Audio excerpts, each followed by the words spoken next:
Andhra Pradesh BC సంఘం ఆధ్వర్యంలో నేను ఈ రోజు మాట్లాడబోతున్నటువంటి నా బీసీ జాతి గౌడ జాతి గురించి నేను మాట్లాడబోతున్నాను.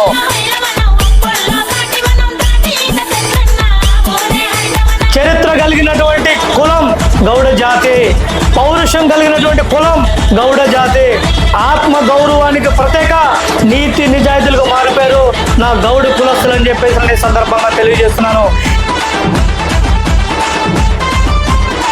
ఇవాళ రాష్ట్ర వ్యాప్తంగా కూడా జనాభాలో అత్యధికంగా ఉన్నటువంటి రెండో కులంగా పిలువబడుతున్నటువంటి గౌడ సోదరులు ఇవాళ రాజ్యాధికారంలో మరి వారి జనాభా పరంగా అవకాశాలు అందిపుచ్చుకోవడంలో వెనకబడి ఉన్నారనే విషయాన్ని కూటమి ప్రభుత్వం గ్రహించాలా. నామినేటెడ్ పదవుల్లో గౌడ సోదరులకు అన్యాయం జరుగుతుందనే విషయాన్ని కూటమి ప్రభుత్వం గ్రహించాలా. రాష్ట్ర వ్యాప్తంగా గౌడ జాతిలో వేల కుటుంబాలు పేదరికంతో మగ్గుతున్నాయి.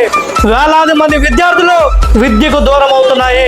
ఇవాళ ఏదైతే గౌడ జాతి వృత్తి మరి కళ్ళు గీత ఏదైతే ఉందో ఇవాళ ఈ ఒడిదుడుకులకు ఎదురులేక మరి వాళ్ళ కళ్ళు గీత కార్మికులు చిగురు టాకుల్లాగా వణుకుతున్నారు.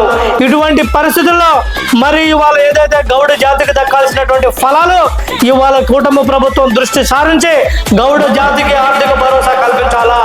కార్పొరేషన్లకు వారి జనాభా ఆధారంగా బడ్జెట్ కేటాయించి బ్యాంకులతో సంబంధం లేకుండా నేరుగా గౌడ జాతికి మరి రుణాలు ఇవ్వాలని చెప్పేసి ఆంధ్రప్రదేశ్ బీసీ సంఘం తరఫున డిమాండ్ చేస్తున్నాను. గౌడ జాతిలో సమర్థుడైనటువంటి నేతకు ఎమ్మెల్సీగా అవకాశం ఇవ్వాలని చెప్పేసి డిమాండ్ చేస్తున్నాను. రాబోయే అసెంబ్లీ పార్లమెంటు నియోజకవర్గాల్లో గౌడ జాతి జనాభా ఆధారంగా అసెంబ్లీ పార్లమెంటు టికెట్లు కేటాయించాలని చెప్పేసి నేను ఈ రాష్ట్ర ప్రభుత్వాన్ని డిమాండ్ చేస్తున్నాను.